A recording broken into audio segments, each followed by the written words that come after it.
This is a video for the Luke 140 Syndicate. Well guys, we took Luke out for his first big competition since Lemoulin.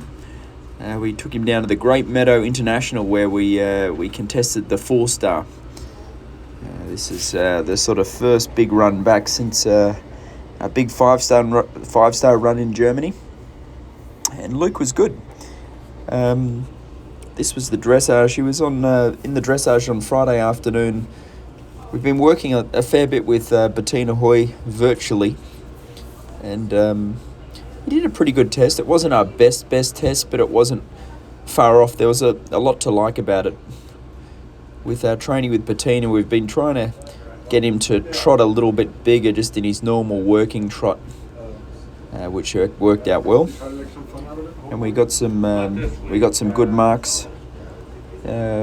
A lot of what you're seeing here was all 7s and 8s, which was quite nice.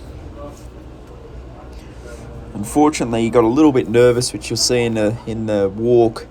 They were dismantling the warm-up arena as we were doing our walk, and Luke's very noise sensitive, and he got a little bit worried. And unfortunately, we got some tough scores for his walk, which ultimately cost him a bit.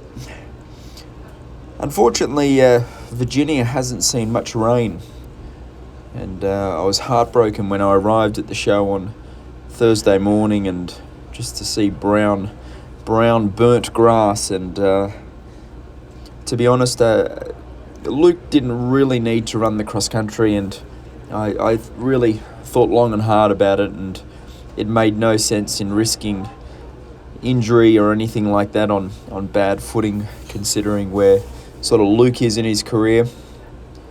And I decided just to do the dressage and show jumping. I think the bulk of the elite horses decided to give the cross country a miss on Sunday. I think with Luke's main sort of focus coming into next year is keeping him healthy and sound is at the very, very top of our priority list, and racing him around on hard ground over big jumps didn't make any sense. So anyway, we did the dressage on Friday.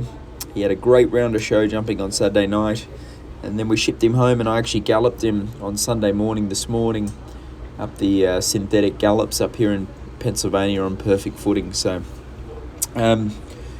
Luke's next big competition is going to be the Plantation Horse Trials. He'll do the 4-star short there, and that's going to be, I believe, around September 22, 23, 24, and that will be his sort of final big run before the Maryland 5-star. So it's about now Luke started hearing all the noise, and he got a little bit nervous, and unfortunately that was supposed to be a walk canter, so we got a score of 4 for that, which he would have been in the 20s other than that movement, which was a shame, but in the scheme of things it didn't really matter too much. Peter Wild was at our farm earlier in the week, and Luke's jumping fantastic. You'll see his show jumping in a minute. He put in a great round. He feels very, very fresh and healthy. He was very, very wild and nervous and difficult when he came back into work after his vacation. He's starting to settle down now. We're starting to gallop him every sort of 5 or 6 days. It's a lovely canter work here. So I think we had a dressage score of 30, 30.6, and I think we were equal second after the dressage. The leader was on 30.1. But Luke's getting through these 4-star tests very easy, and our main focus will obviously start being making sure that we can do a really good 5-star test come Maryland. And I feel like he's a bit more seasoned and experienced now at that 5-star test, so I'm expecting a phenomenal performance from Luke at Maryland 5-star. Everything's sort of guided towards that one big event, and I think we're in with a real chance.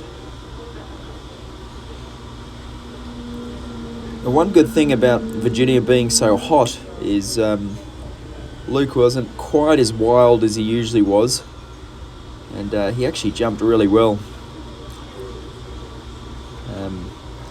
It's a pretty big track, and he only got a little bit wild and crazy on a few of the lines, but he, as you can see here, he just jumped beautifully.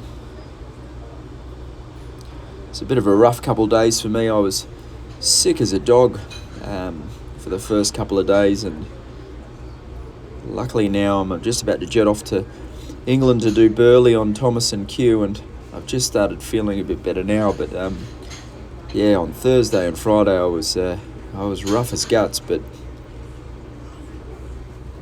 I'm on the upward mend now. Anyway, obviously it would have been nice to do the cross country, but at the same time it's even nicer having a healthy horse, and like I said before, there was no real urgency to risk him doing the cross country. He's a great cross country horse. We'll keep the fitness work up to him, and then we'll aim him for a nice run at Plantation in a couple of weeks, and then on to the big one at Maryland.